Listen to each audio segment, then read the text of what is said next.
Hello, hello. Welcome back to the channel. Today we're going to be taking a look at some of my favorite nonfiction reads from 2025. I know that it is planning season where we're all taking a look at what we need to put on hold for the library or put on lists to look for at the store when we're there. And some of these books are ones that I would likely read again in the future, and others are ones that just really brought additional either light or educational um, enlightenment moments that were worth reading. So let's jump right in. My plan as we go through this is to go through them in sections. So we're starting with science. There's only 8 books total, so there's not a ton of books. But I want to first show you the book, show you what I rated it, then look at the description real quick. We won't read all of the description on every book because some of them have very long descriptions, but wanted to sort of give you a summary about what it's about based on the description and then jump into my own thoughts. The reason I'm going with the description sort of like from the back of the book rather than my own summary is because I don't want to accidentally give something away that maybe shouldn't have been, especially in the memoirs. So, all right, first up is Invisible Women, which is subtitled Data Bias in a World Designed for Men by Perez. And this book was phenomenal. I give it 5 stars. So the description says data is fundamental to a modern world. From economic development to healthcare to education and public policy, we rely on numbers to allocate resources and make crucial decisions. But because so much data fails to take into account gender, because it treats men as the default and women as atypical, bias and discrimination are baked into our systems. And women pay tremendous costs for this bias in time, money, and often with their lives. And then it talks about the author is investigating the root cause of gender inequality and research in the book, diving into women's lives at home, the workplace, the public square, the doctor's office, and more. There are hundreds of studies in the US, the UK, and around the world that went into this book. The last bit was a little bit of summary because, like I said, it gets a little longer. But this book, I'm going to have to read it at least 2 more times. There's so much data in here. I think it was really well written in that it backs up its suppositions with hard facts and anecdotal stories that can go hand in hand together to paint a fuller picture than maybe we've seen in the past. As an example, there was discussions of just building homes for lower income people in a specific country and how they were designing them were not taking into account the day-to-day lives of the women, and making a small change drastically increased some of the goals that they had hoped to bring about in there. There was also discussion of the timetable for snow shoveling for a specific town, having not taken into account women and children's schedules when they are making the decisions, and was causing a fairly significant increase in injuries because of that. But when they took into account the entire populace, they were able to lower that. I'm keeping it kind of vague because I do think that I would love for you guys to read it and sort of experience it like I did the first time. Obviously, we've heard so many times that there is inequality in our world and the world is designed for men, and that's just kind of how it is and it's not fair, but etc. But this book goes into why it's not only unfair to do it that way, but why it's actually bringing down the society as a whole. When it can if we're taking everyone into account, including women and children, then we will, as a society, as a world, actually increase our standard of living everywhere, in all sectors of our world, from economics to equality, public policy, etc. It was amazing. I loved it. Like I said, I will likely buy this book at some point just because I originally listened to it on audio, as I do with a lot of books, and I feel like I would like to read it again with the audio, but with also the paper in my hand. That way I am taking the data in even more and really digging into the studies and being able to highlight and tab and say, okay, go look this study up, maybe we should read about this, etc. It's really difficult to annotate an audiobook, and so I feel like this is one of the ones I would like to do that with. I'm not a big annotator, but this is one that I would definitely go that route. So I give it 5 stars. Amazing. It is sort of listed as more of a feminism book if you're looking at that route, but I really think that in general, it's actually a book about if we take into account everyone in a society, the society becomes better. And here's proof. So yeah, and that is a ongoing theme you'll see for several books that I have on this list. Next up, completely different sphere of on the sciencey front. We're looking for astrophysics for people in a hurry. And I'm not sure if it's Neil deGrasse Tyson or Neil deGrasse Tyson. I apologize. I should know that. But I have looked it up and promptly forgot. So I apologize on that. But this one's really good. So let's take a look at the description. What is the nature of space and time? How do we fit within the universe? How does the universe fit within us? There's no better guide through these mind-expanding questions than acclaimed astrophysicist and best-selling author Neil deGrasse Tyson. But today, a few of us have time to contemplate the cosmos, so Tyson brings the universe down to earth succinctly and clearly, with sparkling wit in digestible chapters, consumable anytime and anywhere in your busy day, while waiting for your morning coffee to brew, or waiting for the bus, the train, or the plane to arrive. Astrophysics for people in a hurry will reveal just what you need to be fluent and ready for the next cosmic headlines, from the Big Bang to black holes, from quarks to quantum mechanics, and from the search for planets to the search for life in the universe. So, waiting for a plane is exactly when I read this, and then a little bit on the plane. But when I was going to Japan earlier this year, this was on one of my lists for books that I wanted to read while I was gone.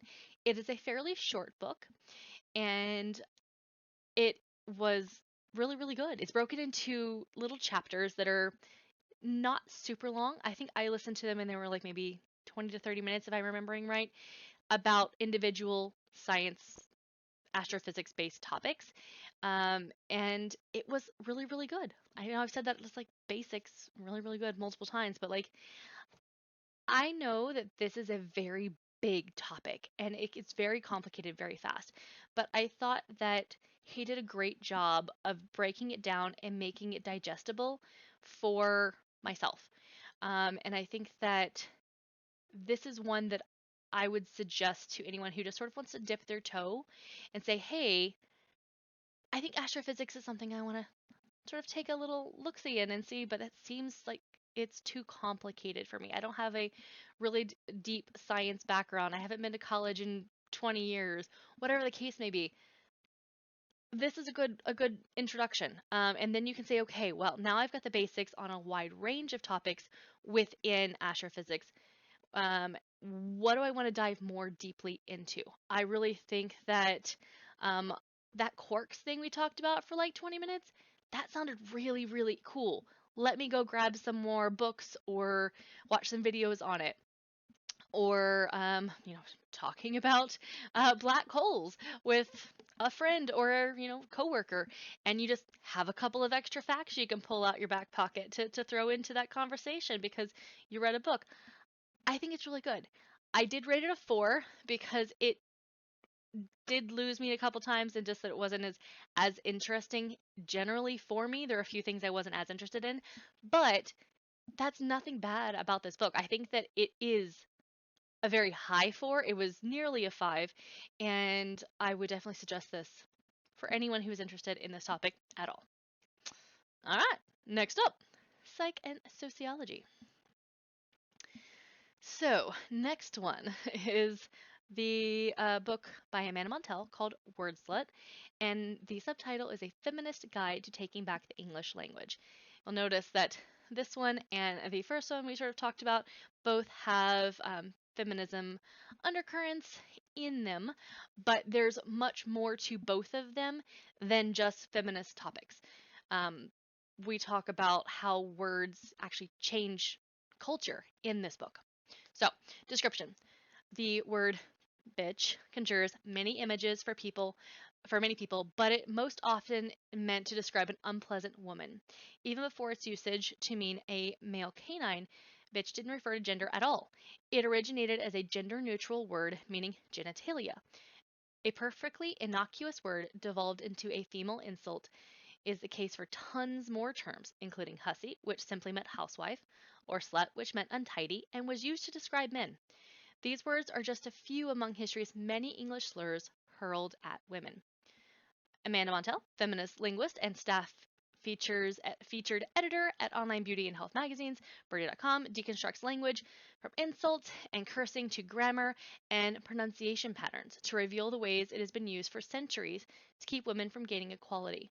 Ever wonder why so many people are annoyed when women use the word like as a filler? Or why certain gender neutral terms stick and others don't? Or even how linguists have historically discussed women's speech patterns? Wordslut is no stuffy academic study. Montell's irresistible humor shines through, making linguistics not only approachable, but both downright hilarious and profound. And this one does actually have a PDF. If you are listening to it, you can go and look at the PDF that accompanies it because they do mention, hey, go check out this thing in the back of the book or whatever, so you can see it in PDF form if you decide to audiobook it. So the things I loved about this particular book is, yes, the humor, and I thought it was really fun, but also the anecdotes. So yes, we're going to talk about history and very easily verifiable studies and things like that, but we're also going to talk about this particular author's anecdotal knowledge. So as example, she talked about an incident she had on a train discussing language with a woman and her daughter, and how using that particular type of language is not inherently poor, it's classist. And that there are, don't want to get too much into because I think that the story was really well done and I don't want to break it up. And I'm not a good storyteller, unfortunately. But just getting in there and saying, hey, I had this experience on a 15-minute train ride and I was able to educate this person, and here's what I told them, and here's the evidence backing it up, and here's what the outcome of that discussion with these people were, and it's why it's so important that we all have this information so that we can spread the word and so that we can make sure that people aren't being unfairly discriminated against because of language, and so that we can pull back and recapture some of those words that are used to insult us because they should not ever have developed into that, and why they did, the history on it, and what factors pushed us to having those become slurs instead of just the neutral terms they started out as. Very interesting, also funny. But this one was not as high for me. It was still a 5, but it was not as high for me as the first one, just because I don't feel like it had as much analytical data as the first one did. This one had a lot more humor and anecdotal information in here because it's more history based rather than science. Like, I can't say here's an analysis 56%, 26. That's more difficult to do when you're talking about sociology. Well, I mean, there are some sociological studies that would go into play, but this is more language and linguistics, and that's a little harder to do with analytics. So I will put that out there. I do think it's definitely worth the read. Obviously, I put it as a 5-star read. But if you're looking for pure just data, that's not really the vibe of this one. It is here is data accompanied with a story from this author's life and history. So interesting, very much one that I loved, and obviously it's bright yellow. So you can definitely use it for a yellow cover. You can use it for anything that's supposed to be about feminism in your challenges. You can use it for anything about sociology or anything that is a science-based book. Lots of options. All right, next, Cultish. This is another one by Amanda Montell. I didn't rate this one quite as highly, but it was a very high 4-star. I'll get into the reasons for it at the end. So, Description. What makes cults so intriguing and frightening? What makes them powerful? The reason why so many of us binge Manson documentaries by the dozen and fall down rabbit holes researching suburban moms gone QAnon is because we're looking for a satisfying explanation for what causes people to join, and more importantly, stay in extreme groups. We secretly want to know, could it happen to me? Amanda Montel's argument is that on some level, it already has. Our culture tends to provide pretty flimsy answers to questions of cult influence, mostly having to do with vague talk of brainwashing. But the true answer has nothing to do with freaky mind control wizardry or Kool-Aid. In Cultish, Montel argues that the key to manufacturing intense and ideology, community, and us-them attitudes all comes down to language. In both positive ways and shadowy ones, cultish language is something we hear and are influenced by every day. Through juicy storytelling and cutting original research, Montel exposes the verbal elements that make a wide spectrum of communities cultish, revealing how they affect followers as a group as notorious as Heaven's Gate, but also how they pervade our modern startups, Peloton leaderboards, and Instagram feeds. Incisive and darkly funny, this enrapturing take on the curious social science of power and belief will make you hear the fanatical language of cultish everywhere. So I really liked this one at the time. I was talking about it to everyone. Part of the reason that obviously I was talking about it was I was reading quite a few books in this realm. There was a memoir similar sort of theme that we're going to talk about later. And I was just really digging learning about sociology and language and linguistics, and especially sort of looking into um, evangelicalism, or is that even a thing? Evangelical groups, people who are leaving, and people who are um, in cults, people who are getting out of cults, etc.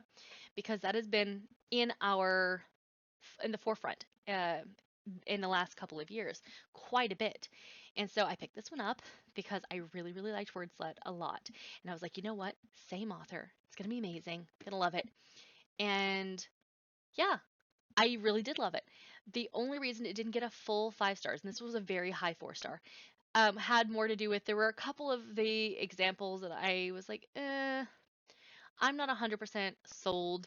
I think that the information that was presented for them were really good, but I think that I would have liked more data on a couple of them. And so it didn't get the full 5 stars that the other one did because I felt like this one had a couple of gaps where I would have liked a bit more. I don't think it was poorly done at all. I think it's really well written. Um, just a couple of key, like, oh, I wish you'd gone a little bit deeper into that because I think that that was a good point, but I didn't have as much backup material as I would have personally liked. I'd have to do a little bit more backup research myself, which isn't a bad thing, in order to verify that data or that information. So this one specifically goes into how we use language as groups in order to get people sort of to do what we want or to bring us into an us versus them mentality, which will bring you closer as a small group and increase your spending, increase your marketing of their product. It's not just things that are used by religions, but also just by your everyday marketing agency, by your everyday influencer and Instagrammer and everything else. And I thought that was a really cool way to talk about the different ways that people use those tools rather than just looking at it purely from a religious standpoint, which is how a lot of people probably would perceive based on the name cultish.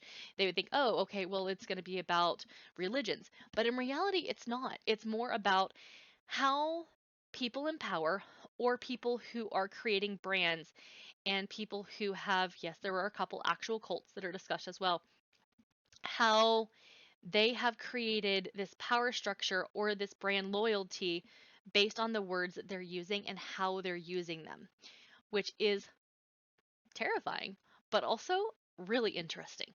So if you're interested in this one, I definitely suggest picking it up. All right, then we get into memoirs, and the whole rest of them are memoirs. Starting out with a well-trained wife, and I mentioned I was in a bit of a vibe there for a while. You'll see a couple of cult and or um, similar type books in the memoirs as well. I have two of them, I believe.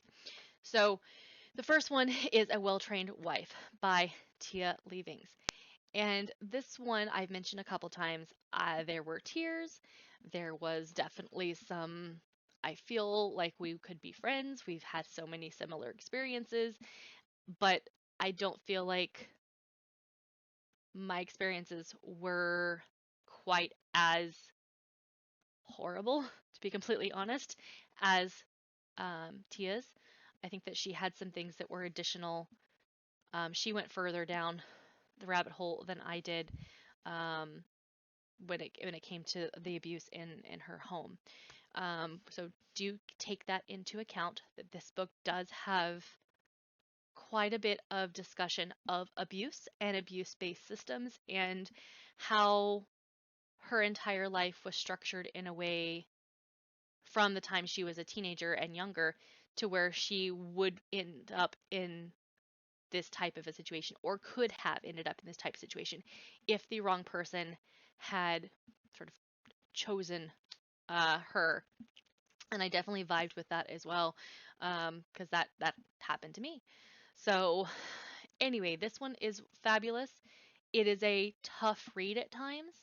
I know I haven't read the description because I went straight into this.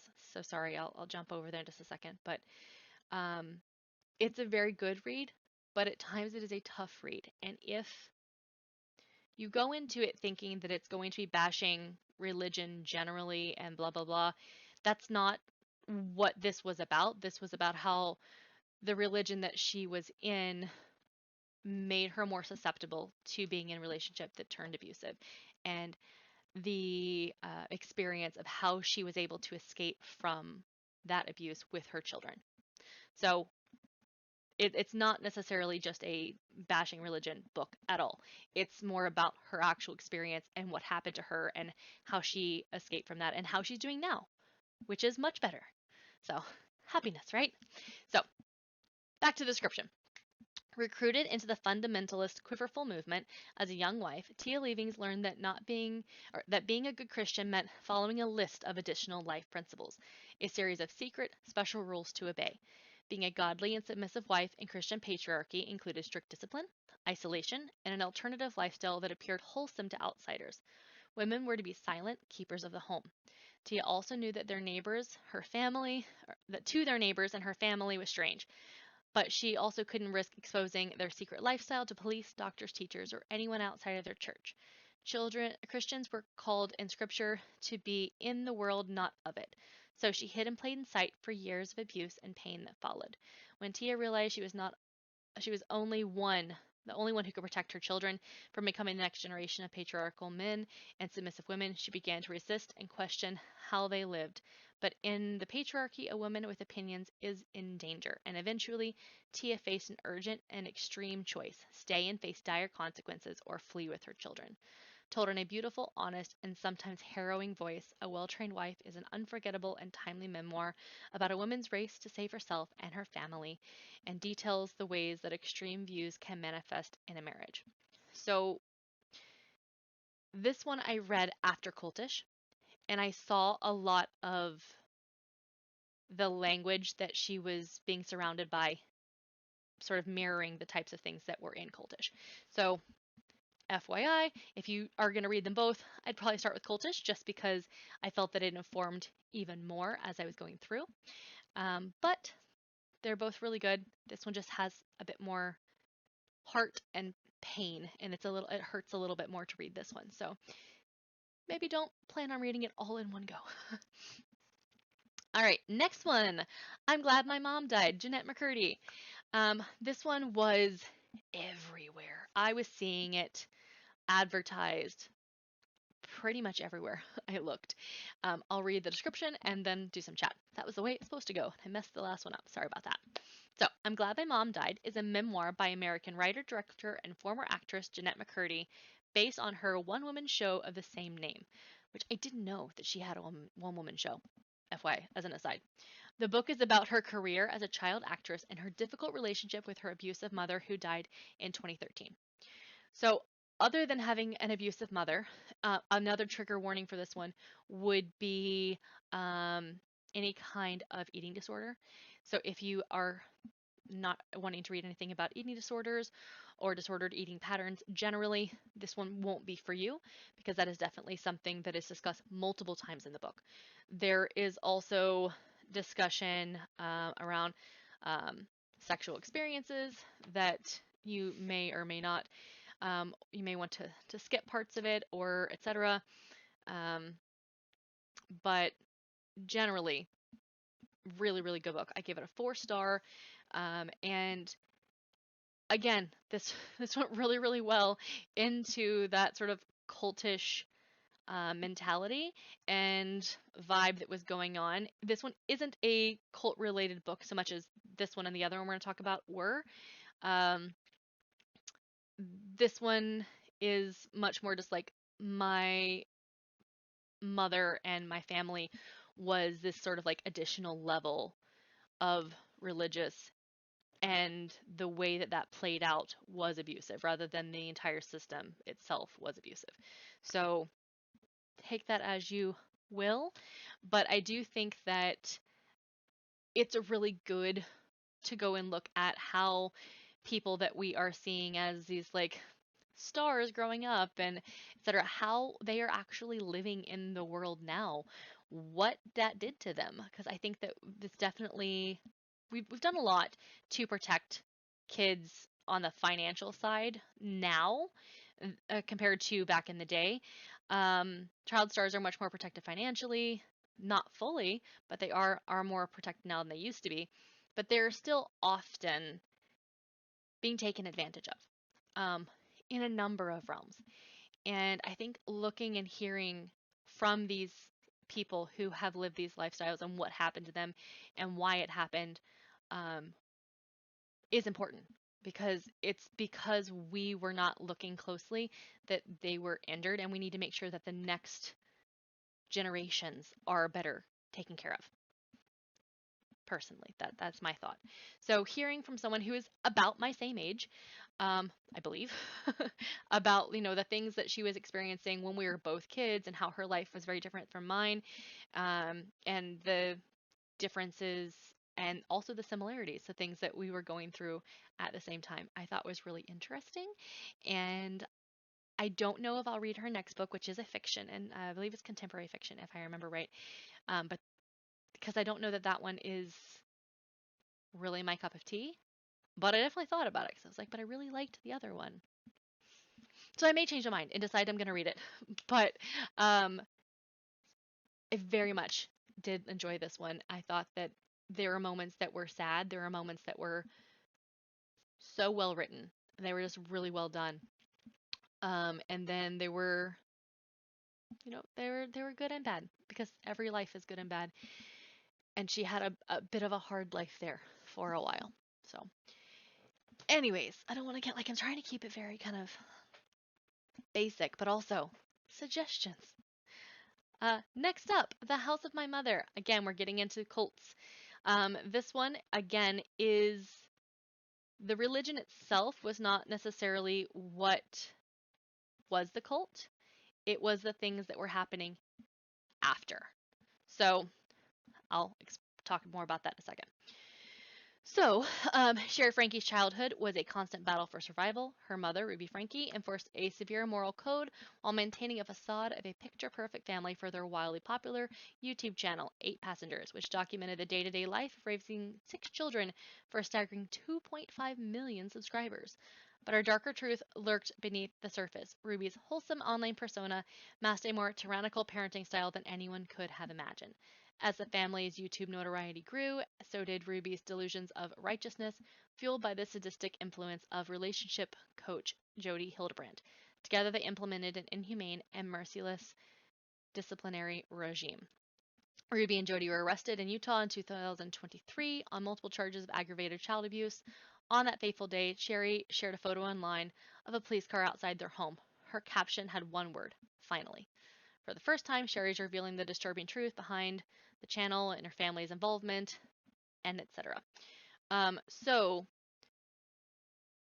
they talk about, yes, they've always had some very strict stuff, going on in the household, and there were some issues with mom, potentially mental health and delusions and things along those lines.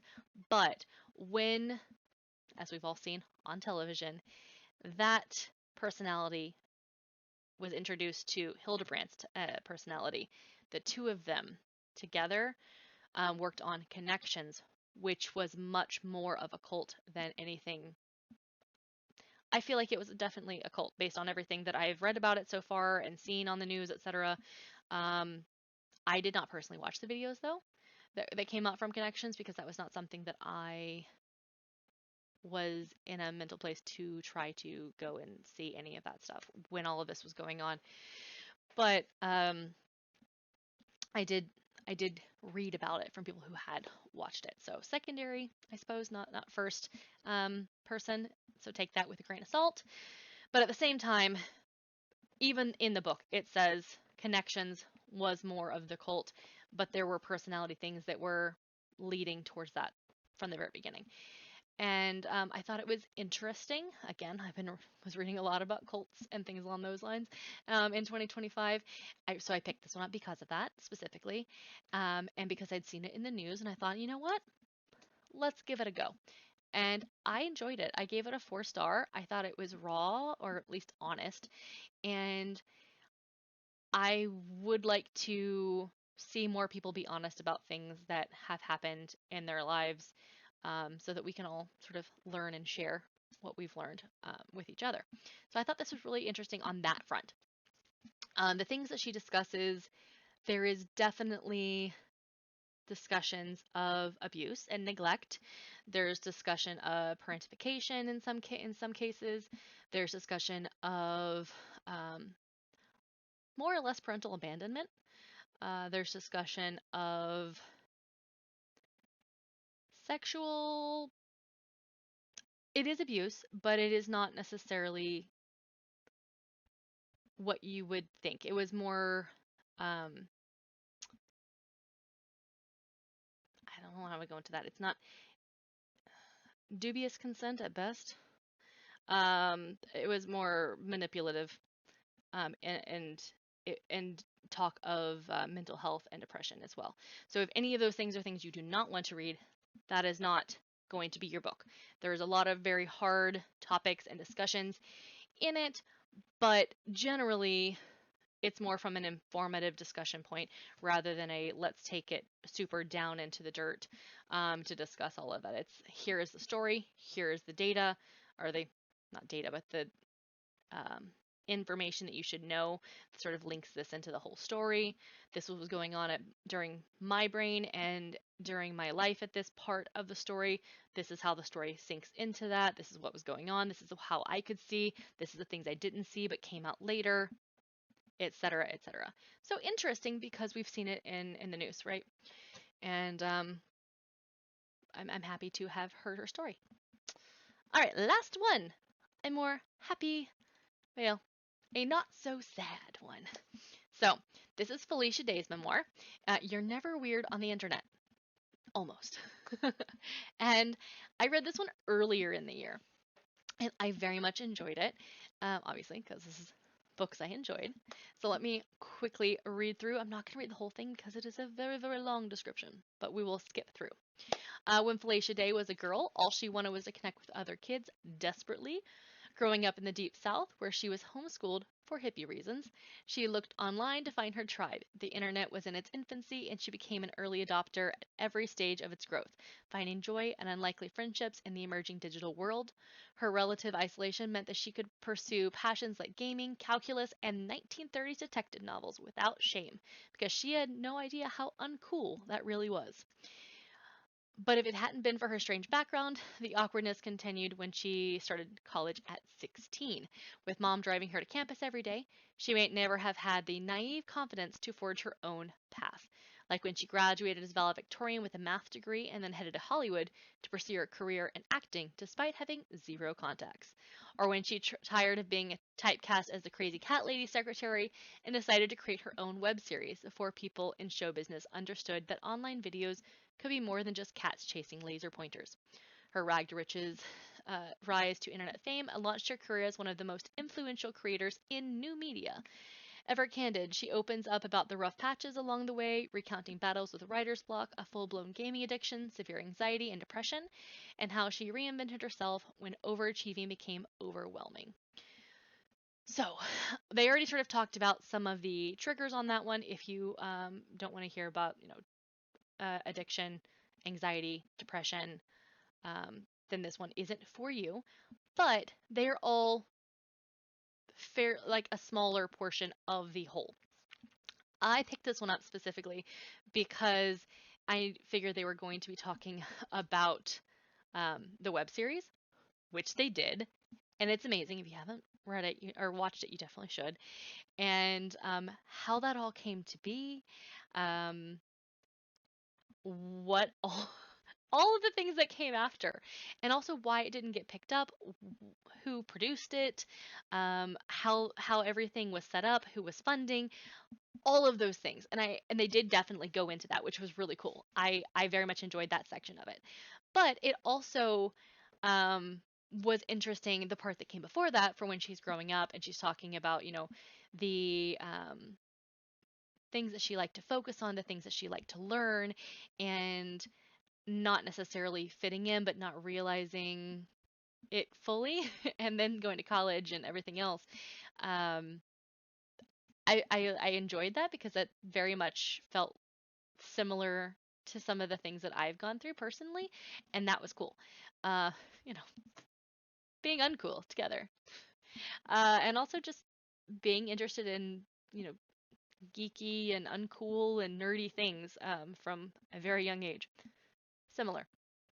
And then after reaching fame, how that affected her life and her relationships after that, and what that looked like.